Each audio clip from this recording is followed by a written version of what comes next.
Hello friends, आप सबका स्वागत है आपके अपने यूट्यूब चैनल फार्मा एमसीक्यू में। तो बच्चों, क्या लेके आई हूँ आज आप लोगों के लिए इस वीडियो में। देखो, बहुत ही इंपॉर्टेंट वीडियो रहने वाला है, क्योंकि इसमें लेके आई हूँ मैं आप लोगों के लिए 50 मोस्ट रिपीटेड क्वेश्चंस जो हमारे फार्मासिस्ट के एग्जाम्स में रिपीट होते रहते हैं। ओके, तो most of the repeated questions लेके आई हूँ। इसमें बच्चों क्वेश्चंस तो और भी बनेंगे, लेकिन अभी इस वीडियो में 50 ही क्वेश्चंस लेके आई हूँ, है ना। बाकी के और भी क्वेश्चंस हम अपकमिंग वीडियोस में डिस्कस करेंगे। ये क्वेश्चन डिफरेंट हमारे गवर्नमेंट फार्मासिस्ट एग्जाम्स जो होते रहते हैं उनमें आए हुए क्वेश्चंस हैं, और ये रिपीट हो रखे हैं। तो इनकी अभी अपकमिंग जितने भी आपके फार्मासिस्ट के एग्जाम्स हैं तो उनमें आने की पॉसिबिलिटी बहुत ही ज़्यादा है। ओके, तो स्टार्ट करें। और देखो बच्चों, स्टार्ट करने से पहले अभी आपको पता है फार्मा एमसीक्यू की मोबाइल एप्लीकेशन अवेलेबल है, जिसे आप प्ले स्टोर से डाउनलोड कर सकते हो। अदरवाइज वीडियो के डिस्क्रिप्शन बॉक्स में ऐप की लिंक है, जहाँ पर आपको टेस्ट सीरीज मिल जाती हैं। ओके, और भी बहुत कुछ है, तो ऐप पे जाके विजिट कीजिएगा। अभी देखो, हमारा वीडियो स्टार्ट करते हैं। देखो क्वेश्चन देखो, surfactant used in water in oil emulsion should have an HLB value. तो HLB वैल्यू जो होता है बच्चों, हाइड्रोफिलिक लिपोफिलिक बैलेंस, है ना। It is given by Griffin, है ना। तो इसके बारे में किसने बताया था? ग्रिफिन ने ये जो HLB स्केल के बारे में हमें बताया। ओके, तो इसका फुल फॉर्म भी इंपॉर्टेंट है, हाइड्रोफिलिक लिपोफिलिक बैलेंस होता है ना। तो जो हमारे लिपोफिलिक जो भी आपके सब्सटेंसेस होते हैं उनकी HLB वैल्यू बच्चों कम होती है, और हाइड्रोफिलिक जो होते हैं उनकी HLB वैल्यू ज़्यादा होती है, ये भी याद रखना। और यहाँ पर आपसे पूछा all in water emulsifying agents की HLB वैल्यू आप लोगों से बना है यहाँ पे क्वेश्चन।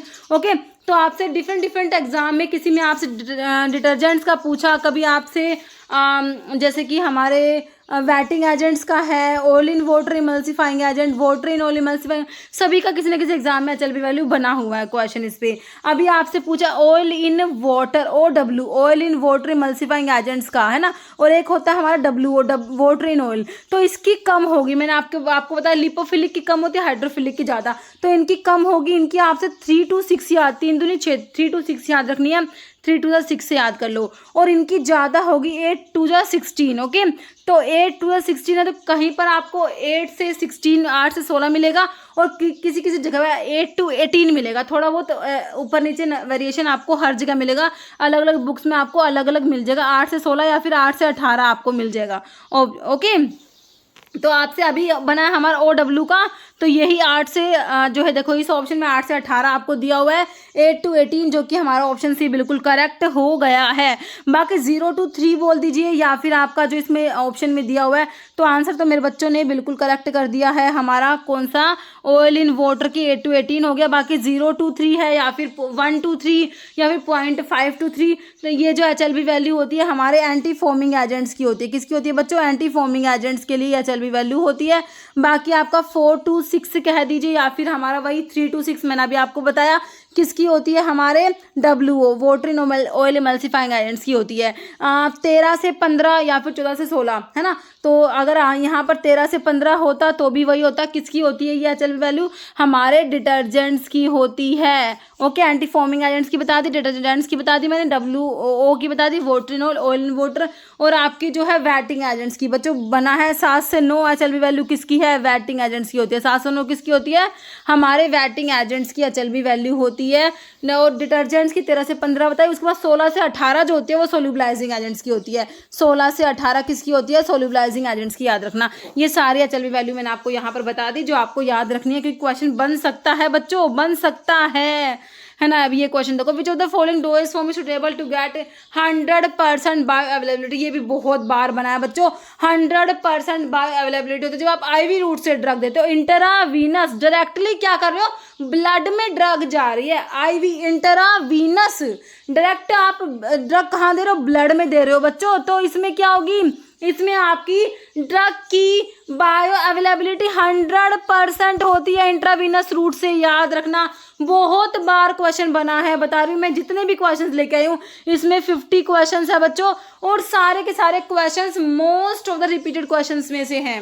ओके, तो कहाँ पर है, आईवी इंजेक्शन आपको दे रखा है, ऑप्शन सी में दे रखा है। Okay, next rate and extent to which an active drug is absorbed from a drug product is known as. अब बायो अवेलेबिलिटी का क्वेश्चन अलग अलग एग्जाम में अलग अलग थोड़ा सा मतलब लैंग्वेज चेंज करके पूछ लेते हैं, है ना। तो rate and extent of drug absorption इसे क्या कहते हैं, हम बोलते हैं बायो अवेलेबिलिटी कहा जाता है। Rate and extent to which an active drug is absorbed from a drug product, इसे क्या कहोगे, बायो अवेलेबिलिटी कहोगे बच्चों। बायो इक्विवेलेंस मतलब जब दो ड्रग है उनकी बायो अवेलेबिलिटी सेम होगी तो ना बायो इक्विवेलेंस कहोगे। बायो फार्मास्यूटिक्स, बायो ट्रांसफॉर्मेशन तो आप किसको बोलते हो, मेटाबॉलिज्म को ही तो बोलते हो बायो ट्रांसफॉर्मेशन, जिसमें आपकी फेज 1 रिएक्शन, फेज 2 रिएक्शन, जिसमें मेटाबॉलिज्म में क्या होता है, बायो ट्रांसफॉर्मेशन में क्या होता है, हमारा जो ड्रग होता है बच्चों वो नॉन पोलर से पोलर में कन्वर्ट होता है ताकि वो यूरिन के थ्रू एक्सक्रीट आउट हो सके। हमारा जो यूरिन है वो पोलर होता है। ओके, तो बायो ट्रांसफॉर्मेशन में होता क्या है, आपका जो लिपिड सोल्यूबल ड्रग होता है वाटर सोल्यूबल ड्रग में कन्वर्ट होता है एक्सक्रीशन के लिए। ओके, तो ये हमारा यहाँ पर जो है बायो अवेलेबिलिटी हो गया। इसका देखो, एक तो अभी ये वाला जो आपको डेफिनेशन दिया है, rate and extent to which active drug is absorbed from a drug product, है ना, तो ये आपका बायो अवेलेबिलिटी होता है। या फिर एक बनता है fraction of the administered drug that reaches the systemic circulation, है ना, fraction of administered drug that reaches the systemic circulation in unchanged form, ये भी बायो अवेलेबिलिटी का डेफिनेशन है। अलग अलग तरीके से एग्जाम में क्वेश्चन बना है। तो फ्रीज ड्राइंग, जिसे बच्चों लाइफलाइजेशन कहते हो, इसके ऊपर भी आता है।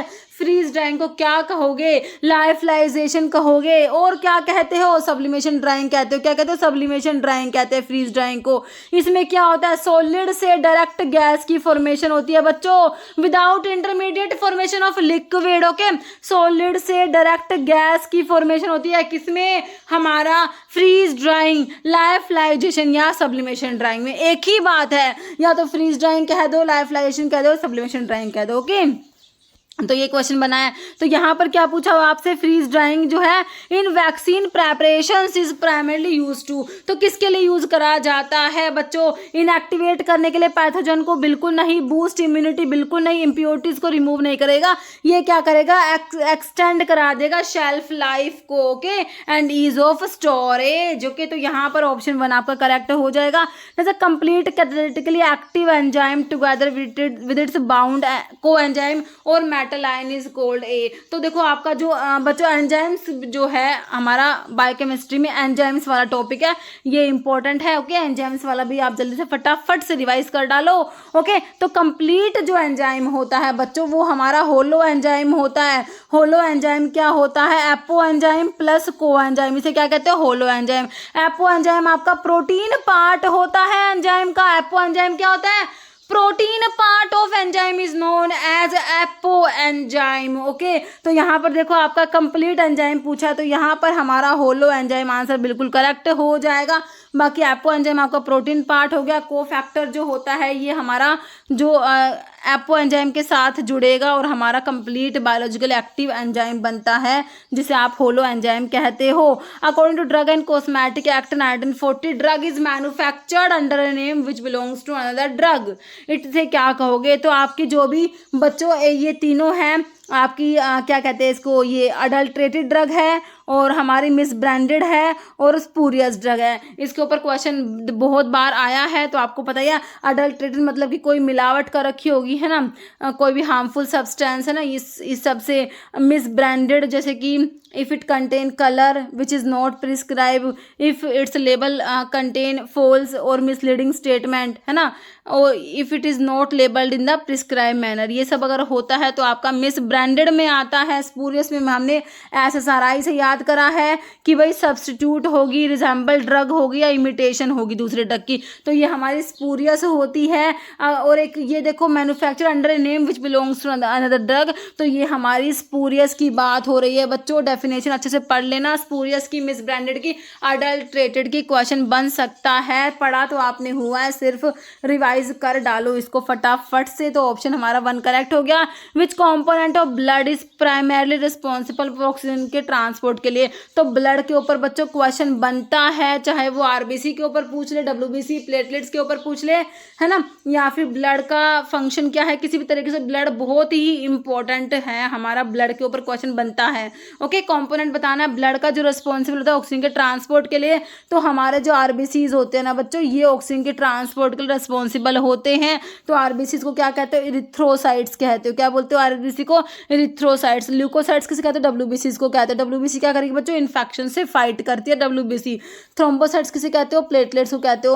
भाई प्लेटलेट्स क्या कहती है? प्लेटलेट्स क्या करेंगी? ये ना क्लोट फॉर्मेशन कराते हैं। ब्लड की क्लोटिंग में प्लेटलेट्स का बहुत बड़ा रोल होता है। ओके।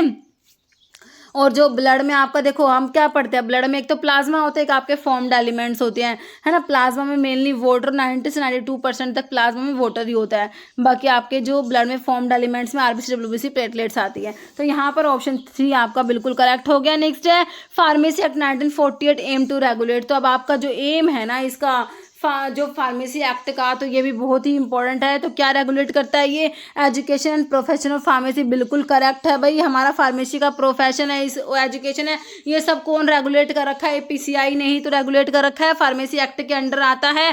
फार्मेसी एक्ट 1948 का क्या एम है? रेगुलेट करता है education and profession of pharmacy, है ना। बाकी जो है इम्पोर्ट ऑफ ड्रग, ये आपका इम्पोर्ट मैन्युफैक्चर, ये सब ड्रग्स और कॉस्मेटिक्स का हमारे ड्रग एंड कॉस्मेटिक एक्ट में चला जाएगा। सेल ऑफ नार्कोटिक ड्रग के बारे में आपका आता है एक्ट। तो यहाँ पर ऑप्शन ए बिल्कुल करेक्ट हो जाएगा।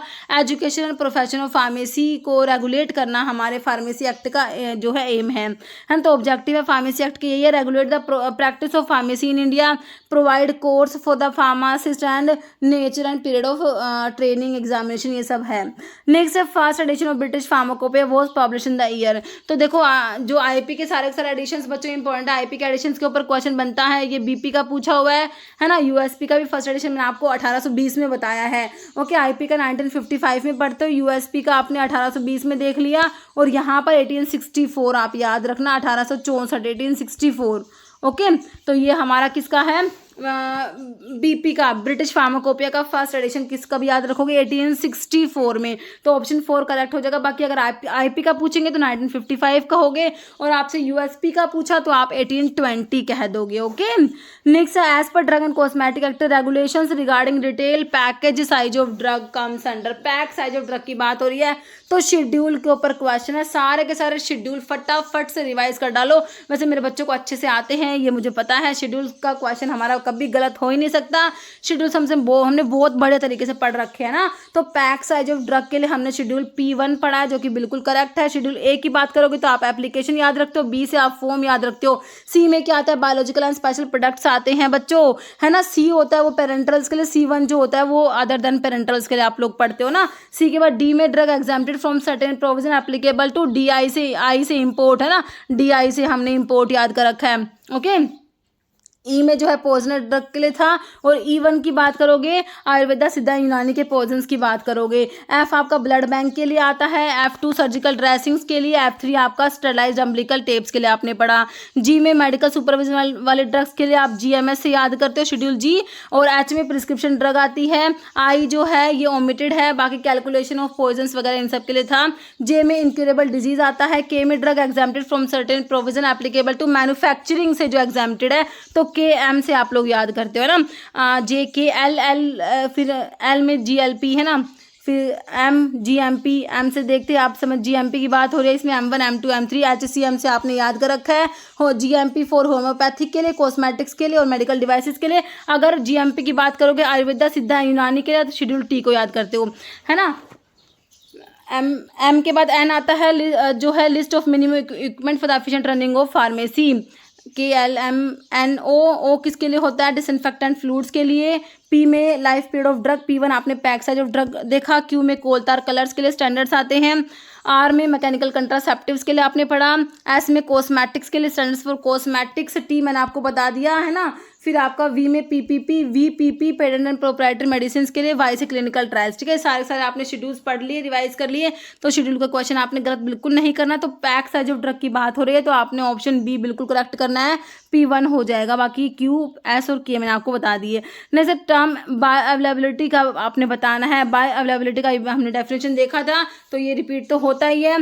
तो देखो, rate at which drug is eliminated नहीं होगा बच्चों। Maximum concentration of drug in the plasma, ये तो आपका C मैक्स होता है। Time taken to reach peak concentration in plasma, this is T max. इसको आप T मैक्स कहोगे, इसको आप C मैक्स कहते हो। Fraction of administered dose drug that reaches systemic circulation, this is known as bioavailability. और IV route से drug दोगे तो बायो अवेलेबिलिटी 100% याद रखोगे, ठीक है। तो यहाँ पर बिल्कुल करेक्ट है option D. Next which of the following uses antidote for cyanide की पॉइजनिंग में एंटीडोट बताना है। एंटीडोट का क्वेश्चन बहुत बहुत बहुत बहुत इंपॉर्टेंट है बच्चों, एंटीडोट के ऊपर क्वेश्चन बनता है। तो साइनाइड की पॉइजनिंग की बात हो रही है तो यहाँ पर हमने पढ़ा है सोडियम नाइट्राइट पढ़ा है, सोडियम नाइट्राइट एंड ये सोडियम है नाइट्राइट एंड सोडियम थायोसल्फेट, ये साइनाइड की पॉइजनिंग में। एक अमाइल नाइट्रेट भी हमने पढ़ा था, एक क्वेश्चन में पूछा हुआ था ना। तो साइनाइड की पॉइजनिंग में तो यहाँ पर क्या दे रखा है आपको मेरे बच्चों, सोडियम थायोसल्फेट दे रखा है। Sodium nitrite and sodium thiosulphate हमारे साइनाइड की पॉइजनिंग में एंटीडोट है। बाकी आयरन के लिए आप क्या पढ़ते हो, डिफेरियोक्सामिन पढ़ते हो। और आपने कॉपर की पॉइजनिंग के लिए कॉपर चिलेटिंग एजेंट हम पेनिसिलामिन पढ़ते हैं, विल्सन डिजीज में यूज होता है ना, पेनिसिलामिन होता है, ठीक है। बाकी मरकरी के लिए जो है डाइमरकैप्रोल जो हमारा होता है, BAL ब्रिटिश एंटी लेविसाइट, ये पढ़ते हैं। तो सारे जो एंटीडोट है बहुत ही इंपॉर्टेंट है ना, किसकी पॉइजनिंग में कौन सा यूज होगा सारा याद होना चाहिए आपको। यहाँ पर ऑप्शन डी बिल्कुल करेक्ट आपने बनाया answer. Which of the following phenomena is characterised by the uneven distribution of colour on the surface of tablet is known as.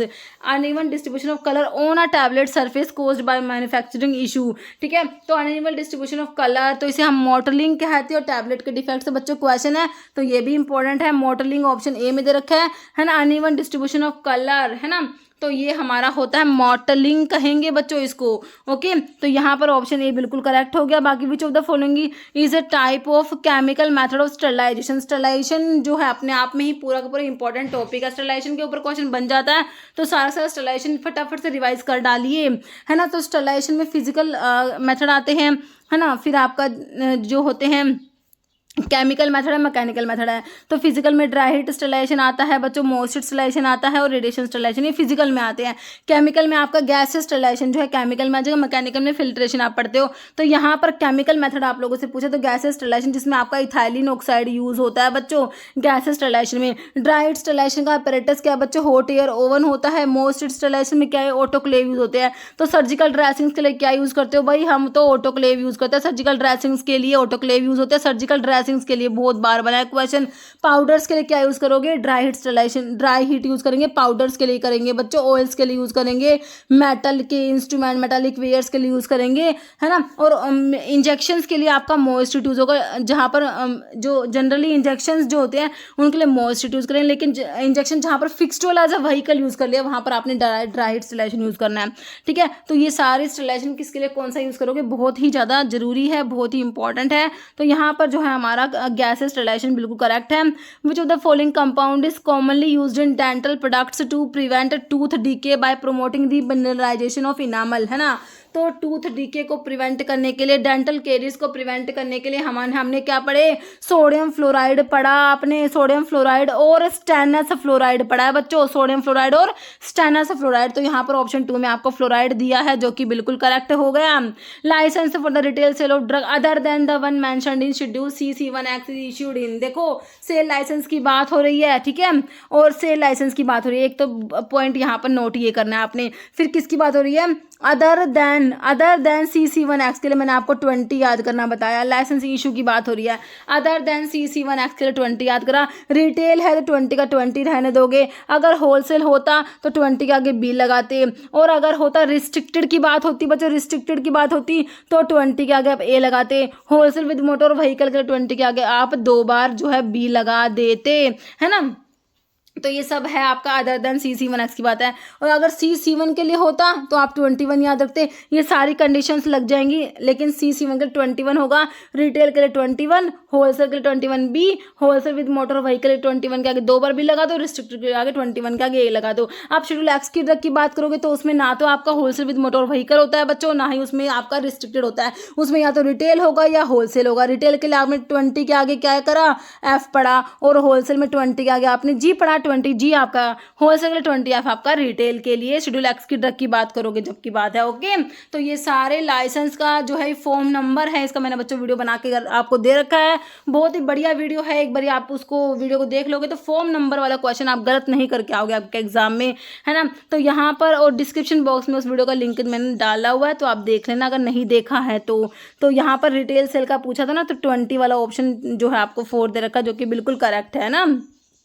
Next देखो, which part of prescription contain prescriber direction to the pharmacist regarding the doses form to be prepared and number of dose to be dispensed.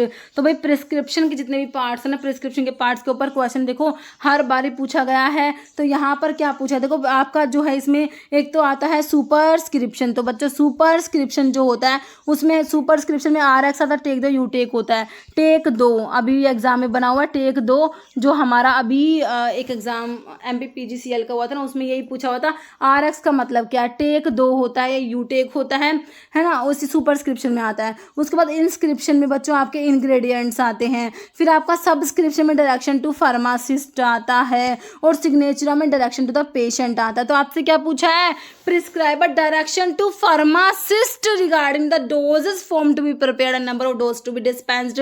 Direction to pharmacist की बात हो रही है मेरे बच्चों। तो option 3 में दिया आपको सब्सक्रिप्शन, आप करेक्ट करोगे। प्रिस्क्रिप्शन के ये पार्ट्स जो है इनके ऊपर क्वेश्चन बनता है।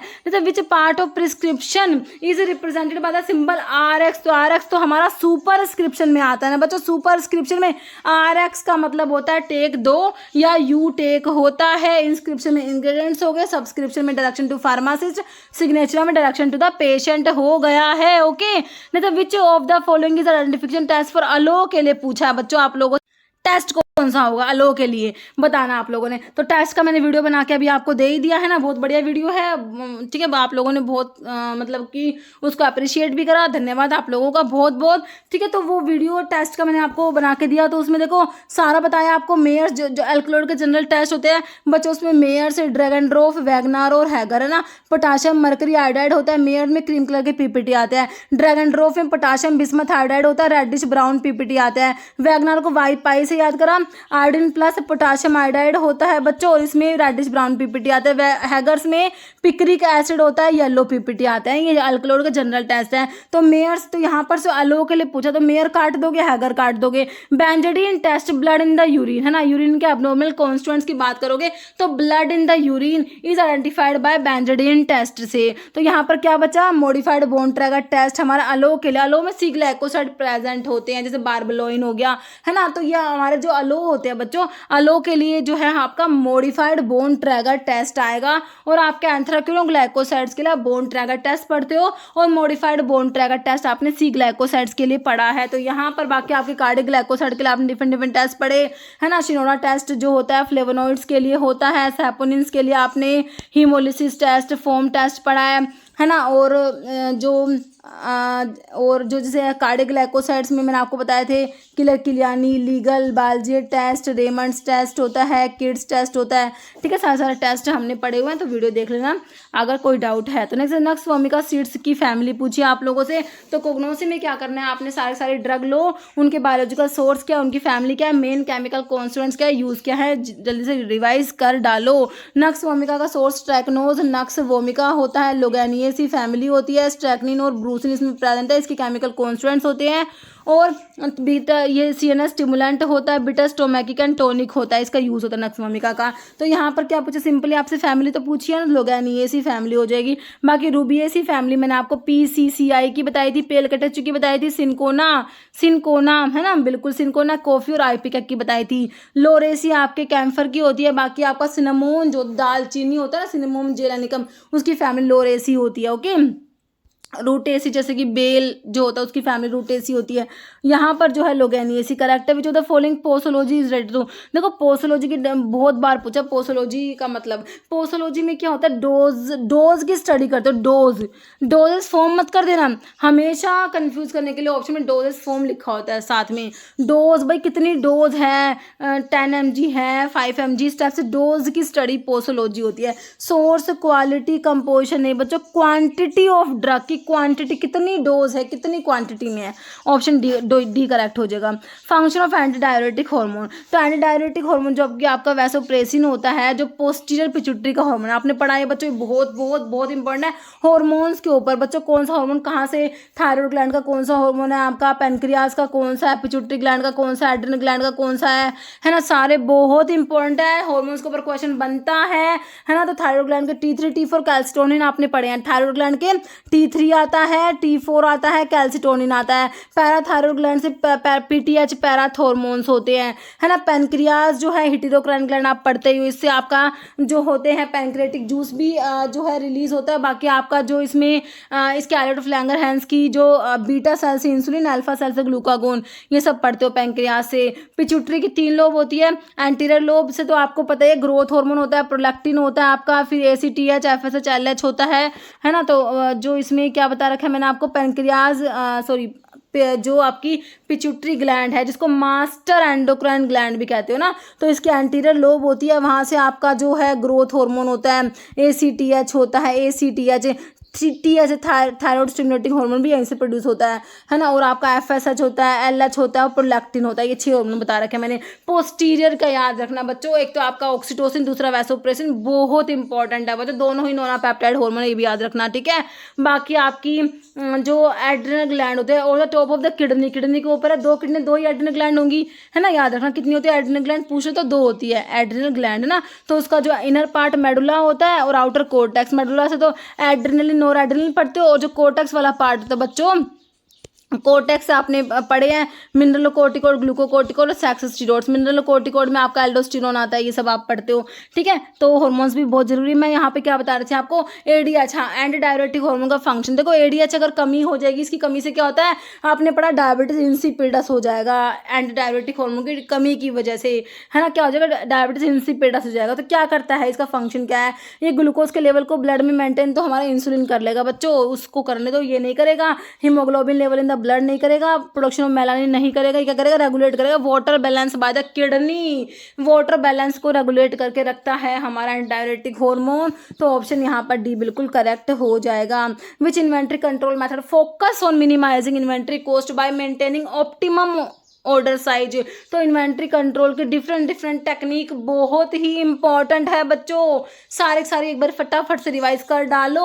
ABC एनालिसिस, तो जो पॉइंट्स मैं बता रही हूँ उनको एक कहीं पर लिख लो और उनको आपने वीडियो कंप्लीट करने के बाद जरूर से रिवाइज करना है ना। ABC एनालिसिस में है ऑलवेज बेटर कंट्रोल आता है, ओके। तो A आइटम बहुत ही कॉस्टली होते हैं, B वाले मीडियम, C वाले चीप होते हैं, आप पढ़ते हो, ठीक है। Economic order quantity, EOQ, full form भी एग्जाम में बना हुआ है, EOQ क्या है, इकोनॉमिक ऑर्डर क्वांटिटी। तो इसमें क्या आता है कि how much of inventories to be order, कितनी इन्वेंट्री ऑर्डर करनी है वो आप किससे बताते हो, EOQ से आप बता पाते हो, है ना। Just in time, first in first out. First in first out मतलब कि जो फर्स्ट आया वो पहले ही बाहर जाएगा, जो पहले आया वो पहले जाएगा, जो आपने पहले की ड्रग खरीदी हुई थी ना उसको पहले आपने सेल करना है, फर्स्ट इन फर्स्ट आउट ये सब होता है। तो यहाँ पर क्या पूछा आपसे, which inventory control method focus on minimising inventory cost by maintaining optimal order size, है ना। तो ये आपका EOQ बताएगा आपको बच्चों, ऑप्शन 2 में इकोनॉमिक ऑर्डर क्वांटिटी आएगा।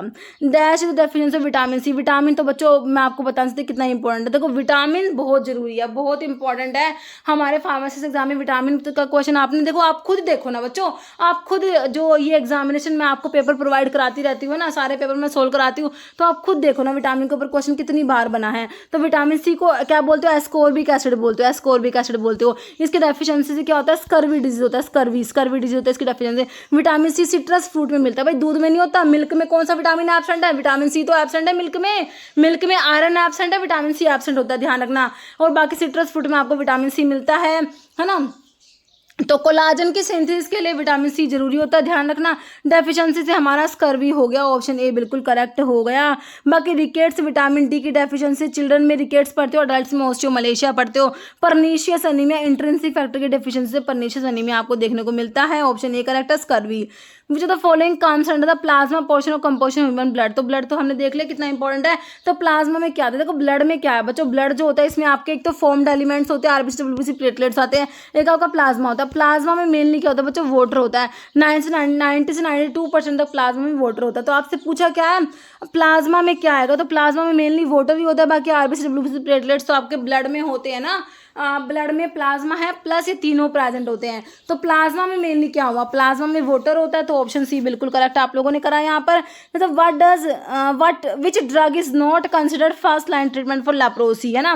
तो लेप्रोसी जो है हैंसन डिजीज से कहते हो, लेप्रोसी को क्या बोलते हो, हैंसन डिजीज। तो फर्स्ट लाइन ड्रग्स में कौन सा नहीं आता, देखो रिफाम्पिसिन जो है हम ऐसी ड्रग है जो टीबी में यूज होती है, एंटी टीबी भी होती है, एंटी लेप्रोटिक भी होती है। दो ड्रग है रिफाम्पिन और इथियोनामाइड होती है, ये दोनों क्या होती है बच्चों, इनको इथियोनामाइड, ये ऐसी ड्रग होती है, ये टीबी में तो यूज होती है, एंटी टीबी तो होती है, लेकिन साथ लेप्रोसी में एंटी लेप्रोटिक भी होती है, दोनों ड्रग याद रखना। डेप्सोन तो आपको पता, diamino diphenyl sulfone dapsone, जो कि एंटी लेप्रोटिक होता है, लेप्रोसी में ड्रग ऑफ चॉइस होता है बच्चों। ये क्लोफाजिमीन एक डाई है, डाई क्या है, रेड डाई जो लेप्रोसी में यूज होती है। क्वेश्चन बनता है इनमें से कौन सी रेड डाई है जो लेप्रोसी में यूज हो रही है, क्या कहोगे, क्लोफाजिमीन होती है। तो तीनों तो लेप्रोसी में यूज हो रही है, तो आइसोनियाजिड बच्चों आपकी एंटी टीबी ड्रग है। First line anti TB drug में आइसोनियाजिड आता है। आइसोनियाजिड में पायरिडीन रिंग होती है, ध्यान रखना कौन सी पायरिडीन रिंग होती है, first line anti TB drug में आइसोनियाजिड आता है। ओके, माइकोलिक एसिड की सिंथेसिस को इनहिबिट करा देगा, ऑप्शन यहाँ पर 4 बिल्कुल करेक्ट है। इसको लेप्रोसी में यूज नहीं करोगे आइसोनियाजिड को। ओके, नहीं तो which of the following liquid is not for internal use. तो डोजेस फॉर्म का डेफिनेशन मैंने आपसे कहा था, 1 लाइन डेफिनेशन फटाफट से रीड कर डालो। सारे डोजेस फॉर्म के बारे में आपको पता होना चाहिए, कौन सी इंटरनल यूज के लिए है बच्चों, कौन सी एक्सटर्नल यूज के लिए है, कौन सी सॉलिड है, कौन सी लिक्विड है, कौन सी सेमी सॉलिड है ना। इस टाइप से इनके बारे में थोड़ा थोड़ा आपको पता होना चाहिए। इंटरनल यूज़ के लिए नहीं होता, सिर्फ से इंटरनल लेते हो बच्चों। इलिक्सर एरोमेटिक वाटर होते हैं, तो लिनीमेंट्स मतलब लिनीमेंट्स ऐसे होते हैं जिनको इंटरनल तो यूज़ ही नहीं करना है ना, एक्सटर्नल यूज़ के लिए होते हैं, और इनको ना फ्रिक्शन से अप्लाई करते हैं बच्चों, इसलिए इनको ना ब्रोकन स्किन पे लिनीमेंट्स को अप्लाई नहीं कर सकते, ध्यान रखना है, ब्रोकन स्किन पे अप्लाई नहीं करना है इनको, ठीक है, लिनीमेंट्स को। बाकी ऑप्शन डी करेक्ट है। Dash is water soluble vitamin, vitamin को जब पढ़ते हो सबसे पहले एक ही बात पढ़ते हो, क्या पढ़ते हो कि भाई कौन से वाटर सोल्यूबल है, कौन से फैट सोल्यूबल है। फैट सोल्यूबल मैंने आपको बताया अडैक से बताया ADE के होते हैं, और जो वाटर सोल्यूबल में हमने क्या देखा था, B और C वाटर सोल्यूबल, WBC से भी आपने याद कर रखा है ना। तो अडैक याद कर लेना, फैट सोल्यूबल, और WBC वाटर सोल्यूबल में B और C आता है। वाटर सोल्यूबल पूछा तो यहाँ पर जो B कॉम्प्लेक्स के सारे आ जाएंगे, और विटामिन C ये आपके वाटर सोल्यूबल विटामिन में आते हैं। तो ऑप्शन ए बिल्कुल करेक्ट हो गया। तो ये क्वेश्चन बना है, देखो एम्स रायपुर में पूछा हुआ है ना, तो क्वेश्चन बनते हैं बच्चों, इसलिए कह रहे हो रिपीटेड होते हैं। हैंडरसन हैजलबर्ग इक्वेशन वाला भी क्वेश्चन रिपीट हो रखा है बच्चों। इट इज हैंडरसन हैजलबर्ग इक्वेशन जो होती है प्राइमरली यूज टू कैलकुलेट, है ना। एक तो आपका नॉइज विटनी इक्वेशन वाला आता है, noise Whitney equation dissolution rate के लिए जो होता है, और एक हैंडरसन हैजलबर्ग इक्वेशन किसके लिए होता है बच्चों, pH ऑफ बफर सोल्यूशन, बिल्कुल करेक्ट है ना। pH जो होता है बफर सोल्यूशन, pH किससे कैलकुलेट करोगे आप, हैंडरसन हैजलबर्ग इक्वेशन से। तो ऑप्शन ए बिल्कुल करेक्ट है। In the context of mechanism of size reduction, बोल मिल का प्रिंसिपल पूछा, तो मिल के प्रिंसिपल बच्चों बहुत इंपॉर्टेंट है। बोल मिल में क्या होता है, इम्पैक्ट एंड एट्रिशन होता है। फ्लूइड एनर्जी मिल में भी क्या होता है, इम्पैक्ट एंड एट्रिशन ही होता है। ओके, क्रशिंग जो है आपका जो रोलर मिल में कंप्रेशन होता है ना। क्रशिंग एंड शेयरिंग आपका एज रनर मिल में होता है, क्रशिंग एंड शेयरिंग होता है। तो आपका यहाँ पर ऑप्शन डी हो गया। बाकी हैमर मिल में इम्पैक्ट होता है, डिसइंटीग्रेटर में भी इम्पैक्ट होता है। यहाँ पर ऑप्शन डी करेक्ट है, impact and attrition. As per drug and cosmetic act 1940, the rules 1945 in which of the following condition drug shall be deemed to be spurious. Spurious drug की बात हो रही है, क्या बताया, SSRI देख लेना, एक तो SSRI सब्स्टिट्यूट हो, रिजेंबल ड्रग इमिटेशन हो दूसरे ड्रग की, और क्या देखोगे, imported under name which belongs to another drug, ये स्पूरियस होता है बच्चों।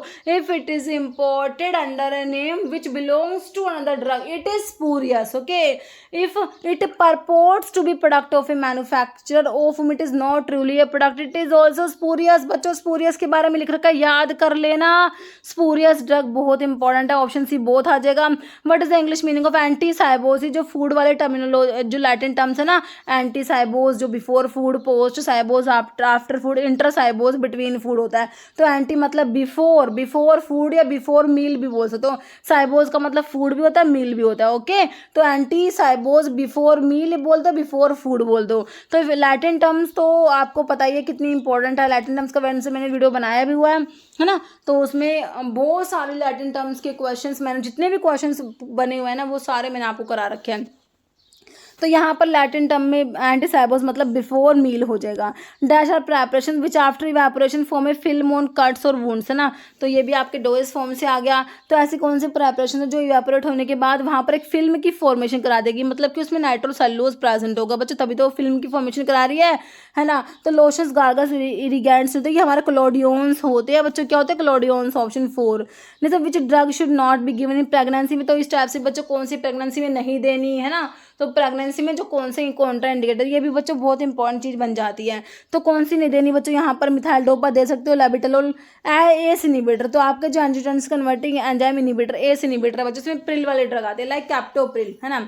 तो ये प्रिल वाले जो है बहुत ज़रूरी है बच्चों, हमारे S inhibitor angiotensin converting enzyme को इनिबिट करा देते हैं। ये एंजाइम क्या कर रहा था, ये एंजाइम पता क्या कर रहा था, देखो एंजियोटेंसिनोजन जो था उससे बना एंजियोटेंसिन 1, एंजियोटेंसिन 1 से बना एंजियोटेंसिन 2। यहाँ पर जो ये एंजाइम है ना, एस एंजाइम यहाँ पर काम कर रहा था। अब आपने क्या कर दिया, इसको इनिबिट करा दिया। आपके जो प्रिल वाली ड्रग थी इन्होंने क्या करा, इसको इनिबिट करा दिया। इसको इनिबिट कराने से हमारा ये तो बना ही नहीं, एंजियोटेंसिन 2 तो बना ही नहीं। ये क्या था, ये पोटेंट वैसोकॉन्स्ट्रिक्टर था, वैसल्स को कॉन्स्ट्रिक्ट करा के बीपी बढ़ा रहा था ये, ठीक है। अब ये बनेगा ही नहीं, वैसोकॉन्स्ट्रिक्शन होगा ही नहीं, बीपी बढ़ेगा ही नहीं, तभी तो आपने एंटी हाइपरटेंसिव में यूज़ कर लिया इनको, एस इनिबिटर्स को, है ना, ठीक है। तो मैं क्या बता रही थी आपको, हाँ इनको प्रेगनेंसी में नहीं देते बच्चों, ये आपके जो एस इनिबिटर्स होते हैं प्रेगनेंसी में इनको नहीं देना, कॉन्ट्रा इंडिकेटेड होते हैं, ध्यान रखना। और एक और बात, एस इनिबिटर हमारे ड्राई कफ करा देते हैं, ड्राई कफ इनका मेजर जो है साइड इफेक्ट देखने को मिलता है एस इनिबिटर्स का। तो यहाँ पर जो है ऑप्शन सी बिल्कुल करेक्ट हो गया। लैबिटलोल बच्चों अल्फा प्लस बीटा दोनों को ब्लॉक कराता है, non selective beta blocker plus alpha blocking property रखता है लैबिटलोल एंड कार्विडिलोल। लैब कार याद करना है, लैबिटलोल और कार्विडिलोल ये ऐसे हैं जो non selective beta blocker plus alpha blocking property रखते हैं, ठीक है। तो प्रेगनेंसी में दे दोगे कोई दिक्कत नहीं है, हाइड्रोलाजीन भी, लेकिन एस इनिबिटर भाई हमारे नहीं दिए जाएंगे, याद रखना ऑप्शन सी। नेक्स्ट है विच कैप्सूल के साइज के ऊपर भाई क्वेश्चन बनता है, capsule size has the smallest capacity, okay. देखो सुटिक्स में टेबलेट, कैप्सूल, स्टरलाइजेशन बहुत ज़्यादा इंपॉर्टेंट है, टैबलेट, कैप्सूल, फिर स्टरलाइजेशन जो है ये, और जो ये तो बहुत बहुत बहुत ज़्यादा इंपॉर्टेंट है, ओके। तो यहाँ पर स्मॉलेस्ट साइज़ को आपने स्मॉलेस्ट के एस को 5 से भी रिलेट करके याद कर रखा हो कुछ बच्चों ने, है ना। बाकी हमें याद रहता है ये स्मॉलेस्ट वाला हमारा 5 और 000 वाला हमारा लार्जेस्ट साइज़ होता है, ठीक है। किसका कितनी कैपेसिटी है सारा का सारा फटाफट से रिवाइज कर दो। ml में भी कैपेसिटी रिवाइज करनी है आपने, mg में भी, आपसे दोनों बन सकते हैं क्वेश्चन, ओके। तो यहाँ पर स्मॉलेस्ट साइज़ आपका ऑप्शन बी हो गया 5, और ऑप्शन के अकॉर्डिंग आपसे लार्जेस्ट पूछे तो आप यहाँ पर 0 वाला कर देते, है ना। तो ऑप्शन जो है बी हो गया 5 बिल्कुल करेक्ट है। लैटिन टर्म ओमनी, मैंने ओमनी का मतलब एवरी होता है, एवरी मॉर्निंग, ओमनी मैंने एवरी मॉर्निंग हो जाएगा, जो कि आपको ऑप्शन 2 में दिया है। Uneven distribution of colour on the tablet surface, है ना, unequal distribution of colour on the surface of tablet, it is known as mottling बोलते हैं बच्चों। टैबलेट का डिफेक्ट बहुत बहुत इंपॉर्टेंट है, मॉटलिंग हो गया। बाकी कैपिंग होता है, कैपिंग मतलब क्या होता है इसमें, पार्शियल और कंप्लीट सेपरेशन होता है, टॉप और bottom of the tablet, top और bottom of the tablet from the main body of the tablet से, इसको आप कैपिंग बोलते हो। फिर आपका एल से लैमिनेशन, एल से आपने लेयर, टैबलेट सेपरेट हो जाएंगे लेयर्स में, ये लैमिनेशन होता है ना। और आपका स्टिकिंग में जो डाइवोल से अडेयर हो जाते टैबलेट्स, पिकिंग में पंच के फेस से जो है स्टिक होके रिमूव ऑफ हो जाती है पिकिंग में, है ना। तो ये सब टैबलेट के डिफेक्ट हैं जो आपको याद होना चाहिए। मॉटलिंग में क्या होता है, unequal distribution of colour on the surface of tablet is known as mottling, okay बच्चों बिल्कुल करेक्ट है option 2। Ziehl Neelsen staining technique it is use for identification of, तो जो स्टेनिंग की टेक्निक है ग्राम स्टेनिंग है ना, gram positive gram negative bacteria को आइडेंटिफाई करते हो उससे, ओके। जीन नेल्सन स्टेनिंग जो होती है बच्चों, ये हमारे एसिड फास्ट बैक्टीरिया जो होते हैं, माइकोबैक्टीरिया, जो माइकोबैक्टीरियम लेप्री है, माइकोबैक्टीरियम ट्यूबरक्लोसिस है ना, तो उनके लिए हमारा जीन नेल्सन स्टेनिंग हम लोग याद रखते हैं। तो यहाँ पर ऑप्शन बी हो जाएगा mycobacterium.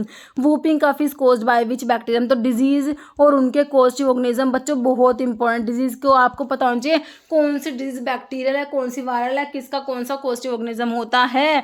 Whooping cough is caused by, इसको ना वूपिंग कफ को परटूस परटूसिस भी कहते हो। तो इसी से आप याद रखते हो बोर्डेला परटूसिस जो होता है इसका कॉजेटिव ऑर्गेनिज्म होता है, बोर्डेला परटूसिस होता है। ओके, बाकी डिजीज़ के कॉजेटिव जैसे आपका यहाँ पर ये माइकोबैक्टीरियम ट्यूबरकुलोसिस टीबी कोज करा देगा, प्लेग करा देगा, यर्सीनिया पेस्टिस या पास्चुरल पेस्टिस जो होता है, निजीरिया गोनोरिया करा देता है, सिफिलिस करा देता है, ट्रिपनोसोमिया पैलिडियम करा देता है बच्चों। ओके, लेप्रोसी को माइकोबैक्टीरियम लेप्री होता है। ओके, कोलेरा विब्रियो कोलेरा कोज करा देता है। ओके, ये तो डिजीज़ जो है और उनके कॉजेटिव ऑर्गेनिज्म आपको पता होना चाहिए, और ये भी पता होना चाहिए कौन सी बैक्टीरियल डिजीज़ है, कौन सी वायरल डिजीज़ है। Okay, involuntary muscle present in the wall of internal organ. तो देखो आपकी जो मसल्स पढ़ते हो, स्मूथ मसल्स होती है, कार्डिक मसल्स होती है, स्केलेटल मसल्स होती है, बट जो स्केलेटल मसल्स होती है ना वो तो आपकी वॉलंटरी होती है ना। स्मूथ मसल्स और कार्डिक मसल्स होती है ये आपकी इनवॉल्यूंटरी मसल्स में आती हैं। तो इनवॉल्यूंटरी मसल्स में आपकी देखो यहाँ पर जो है कार्डिक मसल्स तो आपके हार्ट की मसल्स होती है, तो यहाँ पर जो इनवॉल्यूंटरी बता रखी है आपको ये आपकी स्मूथ मसल्स हो जाएगी जो present in the wall of the internal organs, तो ये आपके स्मूथ मसल्स होती है। बाकी कनेक्टिव तो आपके टिश्यूज होते हैं। स्केलेटल मसल्स जो है ये तो आपकी वॉल्यूंटरी मसल्स होते हैं। कार्डिक मसल्स हमारे हार्ट की मसल्स को बोलते हैं। तो ऑप्शन डी करेक्ट हो गया, smooth. Which one of the following choice is not considers phase 2 reactions. तो बायो ट्रांसफॉर्मेशन में आपको फेज 1 फेज 2 रिएक्शंस बताई। तो देखो फेज 1 रिएक्शंस आप याद कर लो। फेज 1 में ऑक्सीडेशन, रिडक्शन, हाइड्रोलिसिस, साइक्लाइजेशन, डिसाइक्लाइजेशन होता है। तो यहाँ पर कह रहे हैं नॉट कंसिडर फेज 2 की नहीं है, मतलब फेज 1 की दे रखी होगी। तो फेज 1 की देखो ऑक्सीडेशन दे रखी है आपको, है ना। बाकी फेज 2 रिएक्शंस को कॉन्जुगेशन रिएक्शंस बोलते हो, सिंथेटिक रिएक्शंस बोलते हो। इसमें different different conjugation, sulphate conjugation, glutathione conjugation, glycine conjugation, ये सब आता है ना। तो यहाँ पर ऑक्सीडेशन फेज 1 में आता है ना। फेज 1 रिएक्शन को फंक्शनलाइजेशन रिएक्शंस भी कहते हो। ओके, तो ऑप्शन बी करेक्ट है। को carmustine belong to the chemical class. तो देखो आपका जो क्लासिफिकेशन है सारा ही क्लासिफिकेशन इंपॉर्टेंट है। क्लासिफिकेशन को आप ये नहीं कह सकते ये नहीं इंपॉर्टेंट, सारा क्लासिफिकेशन इंपॉर्टेंट है। और ये एंटी कैंसर ड्रग का क्लासिफिकेशन तो बच्चों बहुत ही ज़्यादा इंपॉर्टेंट है। कार्मास्टिन, लोमास्टिन आपके नाइट्रोसोयूरियाज में आप जब अल्काइलेटिंग एजेंट्स पढ़ते हो एंटी कैंसर ड्रग में ना, तो वहाँ पर आपका जो है नाइट्रोसोयूरियाज में कार्मास्टिन, लोमास्टिन आता है। ओके, तो अल्काइलेटिंग एजेंट्स में आपके जो है नाइट्रोजन मस्टर्ड्स होते हैं, इसमें मीक्लोरिथामिनामस्टिन HCl आता है, साइक्लोफोस्फामाइड, आईफोस्फामाइड, क्लोरम ब्यूसिन, मेल्फ्लेन आता है। ओके, मेल्फ्लेन। ओके, अल्काइल सल्फोनेट्स में ब्यूसल्फन आता है, नाइट्रोसोयूरियाज में कार्मास्टिन, लोमास्टिन, ये सब ड्रग्स आती हैं आपकी। ओके, इसमें जो है एंटी कैंसर एंटीबायोटिक पढ़ते हो आप, इथाइलिन इमीन्स में थायोटिपा आता है, डिफरेंट डिफरेंट हॉर्मोन्स भी जो हम पढ़ते हैं, ड्रग जो हार्मोन का एनवायरनमेंट को ऑल्टर करती है। ठीक है, तो क्लासिफिकेशन बहुत इंपॉर्टेंट है। तो क्लासिफिकेशन वीडियो बना के दिया हुआ है आपको, उसको एक बार ही सुन लिया करो 2x की स्पीड करके, आपको क्लासिफिकेशन याद हो जाएगा। तो यहाँ से नाइट्रोसोयूरियाज बिल्कुल करेक्ट है। Option A, barium sulphate is commonly used in medical imaging. तो बेरियम सल्फेट जो होता है बच्चों रेडियो ओपेक कंट्रास्ट मीडिया होता है use in the x-ray examination होता है, GIT। ऑप्शन 1 आपका बिल्कुल करेक्ट हो जाएगा। बेरियम सल्फेट BaSO4 इसका फॉर्मूला होता है, इसको बेरियम मील भी कहा जाता है। मतलब which one of the following option given below nasal decongestion कौन सा है। देखो बच्चों नेजल डिकंजेशन, जो नेजल कंजेशन अगर हो रखा है तो उसको रिलीव कराएंगे, है ना। तो ये होते हैं नेजल डिकंजेसेंट होते हैं। तो इसमें जैसे यहाँ पर ऑप्शन में देखो आपको लोराटेडिन नहीं होगा, फिनाइल एफ्रिन दे रखा है, नेजल डिकंजेसेंट होता है, फिनाइल एफ्रिन होता है। बाकी आपके इमिडाजोलिन कंपाउंड में हमने पढ़े हैं ज़ाइलोमेटाजोलिन, ऑक्सीमेटाजोलिन, है ना, ये भी नेफाजोलिन, ये भी आपके क्या होता है नेजल डिकंजेसेंट होते हैं। तो फिनाइल एफ्रिन भी होता है, ये बहुत बार क्वेश्चन बना है। मोंटेल्यूकास, जाफिरलुकास, ल्यूकोट्राइन रिसेप्टर एंटागनिस्ट में पढ़ते हो। पैरासिटामोल आपको पता है पैरामिनोफिनोल डेरिवेटिव में पैरासिटामोल आता है। ठीक है, यहाँ पर जो है ऑप्शन बी हो गया, फिनाइल एफ्रिन आपका नेजल डिकंजेसेंट में आता है। In which year medical termination pregnancy act pass हो। तो एक्ट उनके ईयर बहुत इंपॉर्टेंट है। तो MTP एक्ट जो है बच्चों 1971 1971 का। इसके रूल्स कब आए, इसके रूल्स आए बच्चों 1975 में, 1975 में इसके रूल्स आए। एक्ट उनके ईयर बहुत इंपॉर्टेंट है। 1948 में आपका फार्मेसी एक्ट होता है बच्चों, 1940 में आपका ड्रग एंड कॉस्मेटिक एक्ट आया, उसके रूल्स कब आए 1945 में आए। ओके, और बाकी 1954 में आपका जो है drug and magic remedies act आता है। 1971 में आपका medical termination of pregnancy act आ गया। ओके, 1919 में पॉइजन एक्ट आता है। 1970 में आपका 1970 में पेटेंट एक्ट आता है। और ठीक है, सारे एक्ट और उनके ईयर बहुत इंपॉर्टेंट है। Next which is uses vulcanising agent in rubber for the construction of closures for the packaging of pharmaceuticals. तो वल्कनाइजिंग एजेंट में आपने सल्फर याद करना होता है बच्चों, सल्फर जो होता है हमारा वल्कनाइजिंग एजेंट होता है। ओके, ऑप्शन ए 1 करेक्ट हो जाएगा। विच part of brain is taking care of coordination and balance. तो बैलेंस के लिए हमारे ब्रेन का कौन सा पार्ट रिस्पॉन्सिबल होता है, तो सेरिबेलम आप लोग पढ़ते हो जो बैलेंस के लिए रिस्पॉन्सिबल होता है। बाकी थिंकिंग वगैरह के लिए, सेंसरी इंफॉर्मेशन सेंसेशन के लिए ना, सेंसरी परसेप्शन थिंकिंग के लिए हमारा सेरिब्रम जो लार्जेस्ट पार्ट होता है ब्रेन का, ये रिस्पॉन्सिबल होता है। ओके, तो सेरिबेलम जो बैलेंस का जो बैलेंस होता है ना, पोस्चर बैलेंस के लिए, कोऑर्डिनेशन के लिए हमारा सेरिबेलम रिस्पॉन्सिबल होता है। ध्यान रखना option B. Dash is defined as amount और percentage of active drug that is absorbed from a given dose form. देखो किसमें पढ़ते हो, अमाउंट या percentage of active drug that is absorbed from a given dose form. कितना amount, कितना percentage active drug का absorb हुआ, तो वही आपका क्या होता है, ये बायो अवेलेबिलिटी होता है हमारा। देखो बायो अवेलेबिलिटी की डेफिनेशन अलग तरीके से पूछ ली है ना, तो इस टाइप से बायो अवेलेबिलिटी की डेफिनेशन बहुत इंपॉर्टेंट है बच्चों आपकी। बाकी बायो ट्रांसफॉर्मेशन मैंने आपको बताया, मेटाबॉलिज्म होता है, बाकी रीनल एक्सक्रीशन है, रिटार्डिंग ड्रग मेटाबॉलिज्म। तो ऑप्शन 1 आपका बायो अवेलेबिलिटी बिल्कुल करेक्ट है। जैसा ब्लूम स्ट्रेंथ ऑफ जिलेटिन में रेंज फ्रॉम। तो देखो जिलेटिन जो होता है ना, हमारे जो कैप्सूल की शेल होती है बच्चों, जिलेटिन की बनी होती है ना, जिलेटिन जो होता है इसका ब्लूम स्ट्रेंथ बहुत इंपॉर्टेंट है। ये डायरेक्टली प्रोपोर्शनल होता है मोलिकुलर वेट ऑफ जिलेटिन के, है ना। ब्लूम स्ट्रेंथ होता है, it is a measure of cohesive strength of cross linking between the gelatin molecule. Okay, तो आपका जो ये ब्लूम स्ट्रेंथ 150 से 250 ग्राम, आपने 150 से 250 ग्राम होता है। बहुत बार क्वेश्चन आया एग्जाम में। ओके, 150 से 250 ग्राम याद रखना। एंटीडोट यूज इन एट्रोपिन की पॉइजनिंग में। एट्रोपिन एंटीकोलिनर्जिक ड्रग है, इसकी पॉइजनिंग में कोई कोलिनर्जिक ड्रग दोगे, है ना। पेनिसिलामिन तो आपको पता है कॉपर चिलेटिंग एजेंट है, तो कॉपर की पॉइजनिंग में ये देते हैं, विल्सन डिजीज में दिया जाता है ना। सोडियम एडीटीए, सोडियम थायोसल्फेट या फिर फाइसोस्टिग्मीन, तो फाइसोस्टिग्मीन दिया जाएगा बच्चों। एट्रोपिन की पॉइजनिंग में एंटीडोट क्या हमारा फाइसोस्टिग्मीन होता है, जो कि एंटीकोलिनेस्टेजेस में आते हैं। एंटीकोलिनेस्टेज क्या है बच्चों, जो एस्टाइलकोलिन की जो हाइड्रोलिसिस नहीं होने देंगे। जो एंटीकोलिनेस्टेज क्या करते हैं बच्चों, जो हमारा एस्टाइलकोलिन होता है इसकी हाइड्रोलिसिस होती है, कोलिनेस्टेज एंजाइम होता है, तो यहाँ पर इसको इनिबिट कराएंगे हमारे एंटीकोलिनेस्टेजेस जो होते हैं, है ना। तो ये यहाँ पर आपका एट्रोपिन की पॉइजनिंग में हम देंगे एंटीडोट, क्या देंगे, फाइसोस्टिग्मीन देंगे। ओके, ऑप्शन आपका 4 बिल्कुल करेक्ट हो जाएगा। Next, number of pharmacist required for 200 bedded hospital. 200 bedded hospital, तो कितने बेडेड हॉस्पिटल, कितने फार्मासिस्ट है, बहुत इंपॉर्टेंट है ना। तो हमने पढ़ा 50 बेडेड हॉस्पिटल के लिए 3 फार्मासिस्ट होते हैं। उसके बाद 100 के लिए आपने 5 पढ़े, या 200 बेडेड के लिए आपने कितने पढ़े, 8 फार्मासिस्ट पढ़े 200 बेडेड के लिए। उसके बाद 300 के लिए आपने 10 फार्मासिस्ट पढ़े हैं, उससे ऊपर जो है 500 के लिए 15 हो जाएंगे आपके।